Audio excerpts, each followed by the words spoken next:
हिंदू धर्मात उंबरठ्याला अत्यंत महत्त्वाचं स्थान आहे असं मानलं जातं. उंबरठा हा आपल्या घराची लक्ष्मण रेषा आहे असे आपण म्हणतो, जो घरात नकारात्मक ऊर्जा येऊ देण्यापासून रोखतो. आज अक्षय तृतीयेचा शुभ दिवस आणि शुभ मुहूर्त म्हणून मी दिवसाची सुरुवात उंबरठा पूजनापासून केली. मी आज उंबरठ्यावर हळदीचं लेपन केलं. हळदीचं लेपन केल्यानंतर दाराभोवती सुंदर अशी रांगोळी काढली. उंबरठा पूजून घेतल्यानंतर मी देवघराची आवर केली. अक्षय तृतीयेसाठी 3.5 मुहूर्तांपैकी एक आहे, त्यामुळे आज कलशाची मांडणी विशेष महत्त्व असतं. कलशाला शुद्ध करून म्हणजे घागर पूजली जाते आमच्या गावाकडे, पण मी तांब्याची घागर पूजत असते. अक्षय तृतीयेला आपण जे काही करतो त्याचं फळ अक्षय म्हणजे काहीही न संपणारे असते असे म्हणतात. म्हणूनच आज देवांना मनापासून प्रार्थना करायची की घरादारावर, मुलाबाळांवर आणि तुमच्या सर्वांवर किंवा माझ्यावरती तुमचा अखंड आशीर्वाद राहू दे. ही पूजा पाहून मनाला मिळणारी तृप्ती खरोखरच शब्दांपलीकडची असते. आज माझ्या सासऱ्यांना सुद्धा नैवेद्य द्यायचा असतो, त्यामुळेच मी त्यांचा फोटोही इथे ठेवलेला आहे, बघू शकताय. माझी पूजा वगैरे आटोपली आणि त्यानंतर मग मी नैवेद्याची वगैरे तयारी करून घेतली. नैवेद्य आणि सणावाराचा खास स्वयंपाकाचे आज मी सकाळी लवकर उठून पुरण लावून घेतलं होतं. पुरणाची पोळी सुगंध अख्ख्या घरात दरवळत होता. जसे की मौसूद पुरणपोळी तव्यावर छान फुलते तेव्हा खरं समाधान मिळतं. फक्त पुरणपोळी असून चालत नाही, सोबत बऱ्याच गोष्टी होत्या.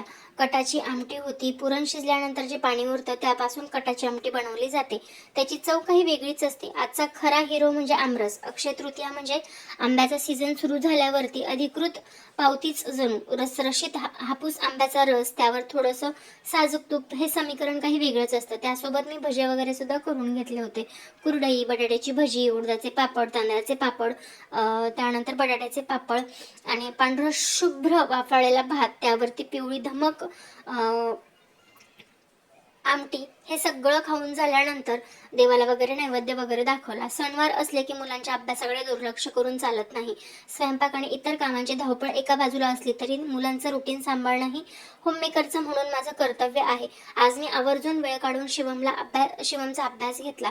अभ्यास पूर्ण झाल्यावर मुलांना खरंच खूप छान वाटतं. शिवमने अभ्यास झाल्यानंतर खूप छान एक गोष्ट केली, ती सुद्धा मी तुमच्यासोबत शेअर करणार आहे. त्यासाठी व्हिडिओ तुम्हाला शेवटपर्यंत बघायचा आहे. व्हिडिओ आवडला तर व्हिडिओला लाईक, शेअर, सबस्क्राईब नक्की करायचं आहे आणि मला एक कमेंट करून सांगायचं आहे की आजचा माझा व्हिडिओ तुम्हाला कसा वाटला ते. कारण तुमची एक कमेंट माझा व्हिडिओ बनवण्याचा प्रोत्साहन वाढवत असते, उत्साह वाढवत असते. तर त्याचमुळे तुमची कमेंटही तितकीच महत्त्वाची आहे. बघू शकता शिवम अगदी मन लावून अभ्यास करतोय, कारण त्याला माहिती आहे की माझा अभ्यास झाल्यानंतर मम्मी मला खेळायला सोडणार आहे, हे त्याला माहिती आहे. म्हणून तो मन लावून अभ्यास करतो आणि तेही तितकंच महत्त्वाचं असतं. कारण सुट्टी लागली म्हणून अभ्यासाकडे दुर्लक्ष करून चालत नाही. सुट्टी लागली तरी अभ्यास करावाच लागतो. त्यामुळे मग मी त्याला अगदी छोट्या छोट्या प्रश्नपत्रिका तयार केलेल्या आहेत आणि त्या प्रश्नपत्रिका मी त्याच्याकडनं सोडवून घेते.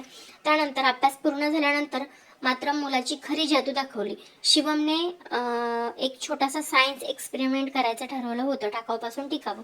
त्याने एक छोटंसं घर तयार केलं आणि त्यामध्ये एक छोटासा बल्ब लावला. बघू शकता आमच्याकडे बॅटरी आहे आणि ती बॅटरी छोट्याशा बल्बवरती चालते. तर त्याने एक छोटंसं घर तयार केलं आणि त्यामध्ये तो बल्ब लावला. बल्ब त्या घरात लखलखाट पाहून त्याच्या चेहऱ्यावरचा आनंद काही वेगळाच होता आणि त्याच्या चेहऱ्यावरचा आनंद बघण्याचं समाधान काही वेगळंच आहे. मुलांचे हे छोटे छोटे शोध, त्यांची जिज्ञासा पाहून खरंच खूप मनाला समाधान वाटतं आणि तो जे स्वतःहून सगळ्या गोष्टी करतो ना, खरंच खूप मस्त वाटतं. कारण कसं आहे ना, आपण सगळ्या गोष्टी शिकवण्यापेक्षा ते स्वतः किती शिकतायत, स्वतः किती गोष्टी करतायत, हेही तितकंच महत्त्वाचं असतं. तर शाळेत घर बनवून सांगितलं होतं, तर घर बनवणं त्याला माहिती झालं होतं, पण घरात बल्ब लावणं ही स्वतः त्याला सुचलेली कल्पना आहे. तुमची मुलं असं काही करतात का किंवा काय करतात हे मला कमेंट करून नक्कीच सांगा. माझे व्हिडिओ तुम्हाला कसे वाटतात हेही मला कमेंट करून नक्कीच सांगा. त्यानंतर मैत्रिणींनो, दिवसभराची धावपळ, त्यानंतर संध्याकाळी मी थोडा वेळ स्वतःसाठी काढायचं ठरवलं होतं. आमच्या घराच्या टेरेसवर फिरायला गेले. टेरेसवर समोरचा नजारा बघून अगदी सगळाच माणसाचा थकवा निघून जातं असं वाटतं. कारण वरती जो सगळा निसर्ग बघायला मिळतो ना, तो काही वेगळाच आहे. बघू शकता तुम्ही पावसाळ्याचे दिवस जवळ येत आहे, त्यामुळे वातावरण एकदम वेगळा गारवा आहे. समोर दिसणारे ते विशाल डोंगर, त्यावर पसरलेली ती हिरवळ, मावळत्या सूर्याचा मंद प्रकाश, हे सगळं पाहून मन अगदी प्रसन्न झाल्यासारखं वाटतं. शहरात राहूनही जवळ आपल्या निसर्ग पाहायला मिळतोय, असे असले तर आपण खूप भाग्यवान आहोत असं वाटतं. काही वेळ शांतपणे निसर्गाच्या सानिध्यात चालल्यामुळे मनाला एक उभारी मिळते आणि नवीन कामासाठी ऊर्जा मिळते. कधी कधी आपल्याला वाटतं की आपण खूप काम करतो, पण निसर्गाच्या या अफाट सौंदर्यासमोर आपण किती छोटे आहोत याची जाणीव तिथे गेल्यानंतर होते. पक्ष्यांचा चिवचिवाट, डोंगरावर येणारे वाऱ्याची झुळूक यामुळे माझा टाइम खूप मस्त गेला, खूप छान. त्यानंतर मग मी हॉलमध्ये काही काम करत असताना पाहिलं की माझा शिवम स्वतःहून हातात कपडा घेऊन फरची पुसायला आला होता.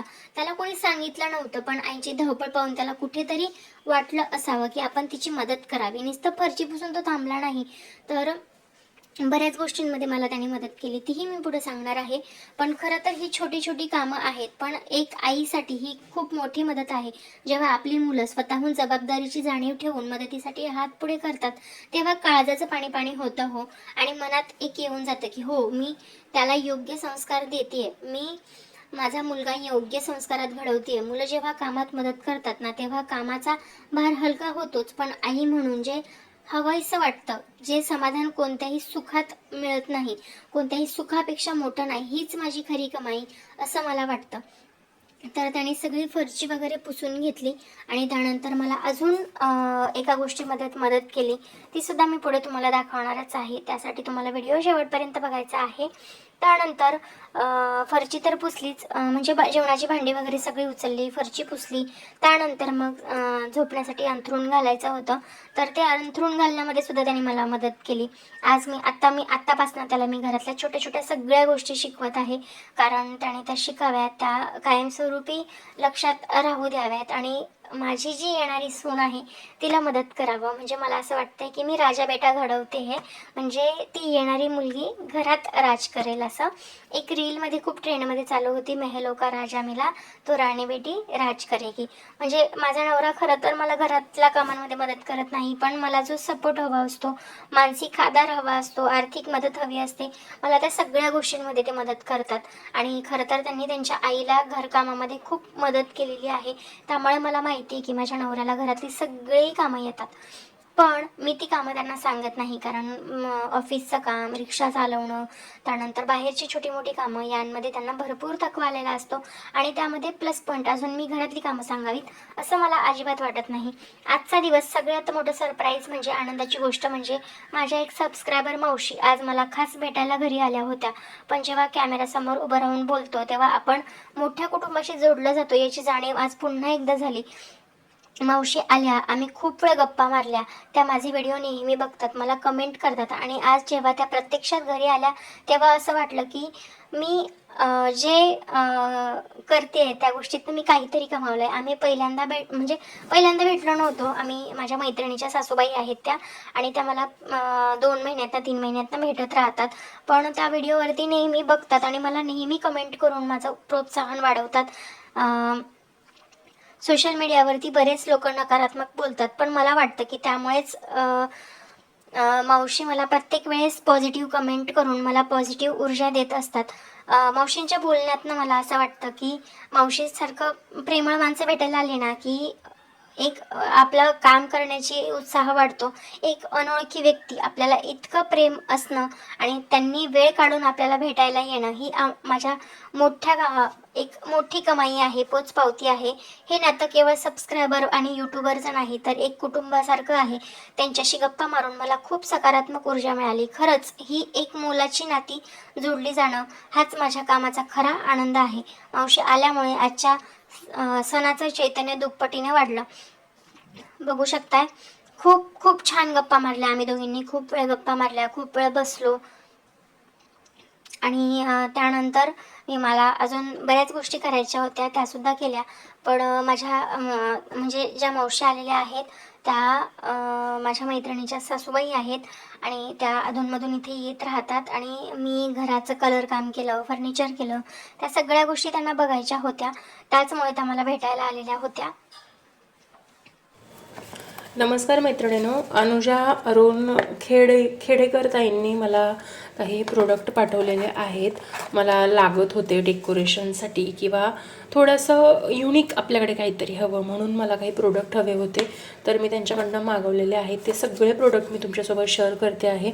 ज्यांना ऑर्डर करायचं असेल त्यांनी या नंबरवरती आणि या मेल आय डीला किंवा तुम्हाला हा त्यांचा इन्स्टा आय डी त्यांचा आहे, त्याच्यावरती तुम्ही ऑर्डर करू शकता.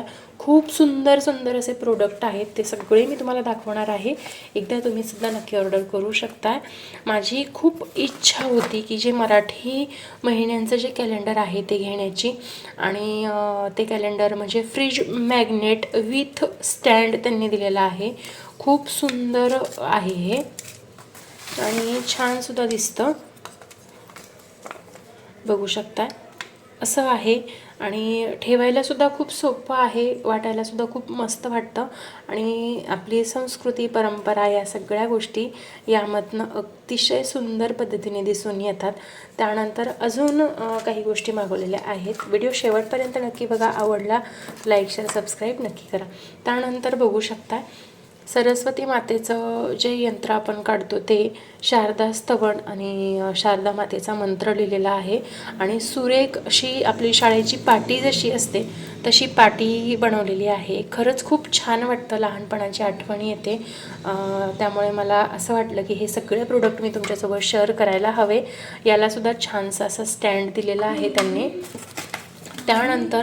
त्यानंतर ही चित्रांगणा रांगोळी आहे जी आत्ता खूप जास्ती ट्रेंडमध्ये चालू आहे. बऱ्याच जणींकडे मी बघितली. तर मला जी ग्रेनाईटमध्ये येते ते घेणं मला पॉसिबल होत नव्हतं किंवा थोडी कॉस्टली वाटत होती. तर त्यामुळे मग मी ही त्यांच्याकडनं मागवलेली आहे. खूप सुंदर आहे. यामध्ये सगळे शुभचिन्ह दिलेले आहेत. अतिशय मस्त आहे. म्हणजे हे गोपद्म, सूर्यनारायण, त्यानंतर चंद्रदेवता, स्वस्तिक, श्रीराम, विठ्ठल, आपली समई, गणपती, त्यानंतर सरस्वती यंत्र, त्यानंतर लक्ष्मी पावलं, ओम, ध्वज, शंख, परशुरामांचं शस्त्र, गदा, कलश, दिवा, हळद कुंकू, गुढीपाडवा, त्यानंतर मोरपंख, बासरी, श्री, नागदेवता, शिवलिंग, त्रिशूळ, डमरू, सनई चौघडे, त्यानंतर गायवासरू, त्यानंतर हा कदाचित पाळणा आहे. त्यानंतर याचं काय आहे ते मला माहीत नाही. हे कासव आहे. हे काय आहे मला कमेंट करून सांगा. त्यानंतर फळांमध्ये आहे, केळी आहे, आंबा आहे, नारळ आहे. आणि हे काय आहे आणि मला नक्की सांगा, कारण इथे तुळस आहे. हे काय असू शकतं. त्यानंतर धनुष्य आहे. हे आपलं गायत्री पद्म आहे. हे यालाही बरंच काहीतरी म्हणतात, मला एक्झॅक्ट त्याचं नाव आठवत नाही. गोमती चक्र की कोणतं चक्र आहे हे. त्यानंतर हे तुळशी, वृंदावनी, प्राजक्ताची फुलं, हे मासा. त्यानंतर हे सुदर्शन चक्र. हे काय आहे हेही मला माहीत नाही आहे. हे मंगळसूत्र आहे कदाचित.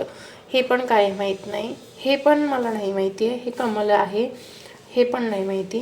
हे श्रीयंत्र आहे, गज आहे आणि गरुड आहे कदाचित. तर या सगळ्या गोष्टी आहे यामध्ये. खूप छान इथे शुभ लाभ तोरण आणि प्रभू श्रीराम इथे लिहिलेलं आहे. खूप सुंदर अशी रांगोळी आहे. तुम्हाला रोज जर देवघरापुढे रांगोळी काढायला जमत नसेल तर तुम्ही हे नुसतंच असं देवघरापुढे ठेवलं तरीसुद्धा चालू शकता.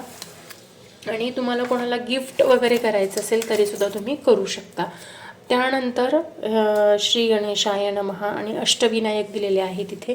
खरंच खूप सुंदर आहे आणि ज्या पद्धतीने त्यांनी बनवलेलं आहे ना, खरंच खूप अमेझिंग आहे.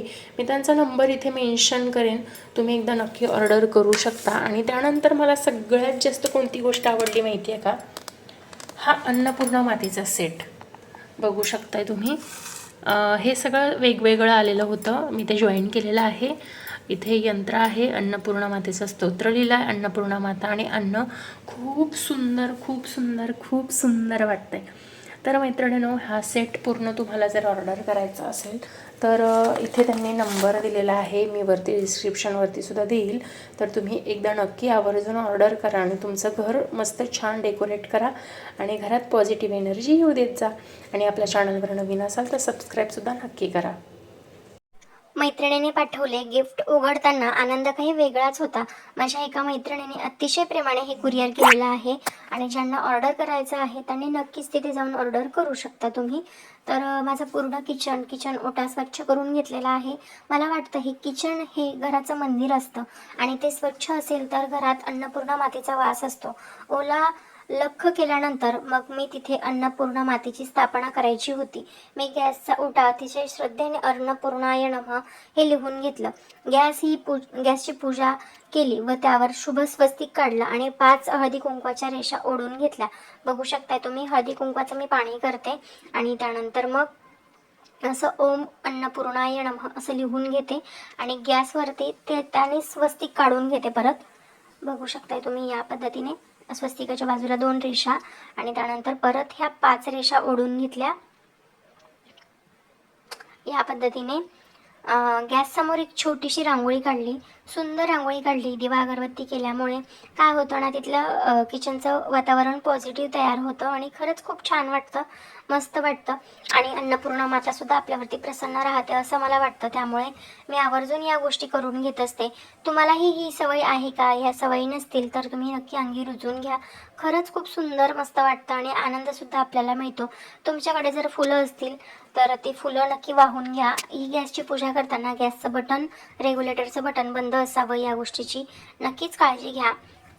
बघू शकताय तुम्ही दिवा वगैरे मी लावून घेतलेला आहे. मग तिथे अन्नपूर्णा मातेची सुंदर फ्रेम तिथे ठेवून घेतली. अन्नपूर्णाय नमः हे जे लिहिलेलं आहे त्याला छान हळदी कुंकू लावलं. अन्नपूर्णा मातेच्या फ्रेमला हळदी कुंकू लावलं. त्यानंतर स्वस्तिक वगैरे सगळ्यालाच हळदी कुंकू लावून घेतलं. रांगोळीमध्ये हळदी कुंकू वाहिलं. 12 महिन्याचं कॅलेंडर तिथे ठेवून घेतलं. आता माझा हा सजलेला किचन ओटा इतका प्रसन्न आणि मंगलमय दिसतोय की इथे उभं राहिल्यावर मला काम करण्याची एक वेगळी उमेद मिळते. अन्नपूर्णा मातेचा आशीर्वाद आपल्यावरती, स्वयंपाकघरावरती असाच राहू दे अशी मी प्रार्थना केली. बघू शकताय. तर मैत्रिणींनो, आजचा हा संपूर्ण दिवस खरंच खूप खास होता. अक्षय तृतीयेचा पूजा, मुलाचा अभ्यास, शिवमने केलेली मदत, सबस्क्रायबर मावशी भेटायला आलेल्या, शेवटी मैत्रिणीने दिलेली भेट, या सगळ्या गोष्टी, किचनची छोटीशी पूजा, या सर्व गोष्टींनी आजचा माझा दिवस अक्षरशः भरून पावला. अक्षय तृतीयेचा शुभ मुहूर्तावर सर्वांच्या आयुष्याला सुख समृद्धी आणि समाधान अक्षय राहू दे हीच ईश्वरचरणी प्रार्थना. तुम्हाला आजचा माझा व्हिडिओ कसा वाटला हे मला कमेंट करून नक्कीच सांगा. व्हिडिओ आवडला असेल तर लाईक करा, शेअर करा आणि माझा स्नेहलता संदीप या चॅनलला सबस्क्राईब करून शेअर करायला नक्की करा. चला तर मग भेटूया नवीन व्हिडिओमध्ये. तोपर्यंत श्री स्वामी समर्थ. जय जय स्वामी समर्थ. बाय बाय मैत्रिणींनो. धन्यवाद.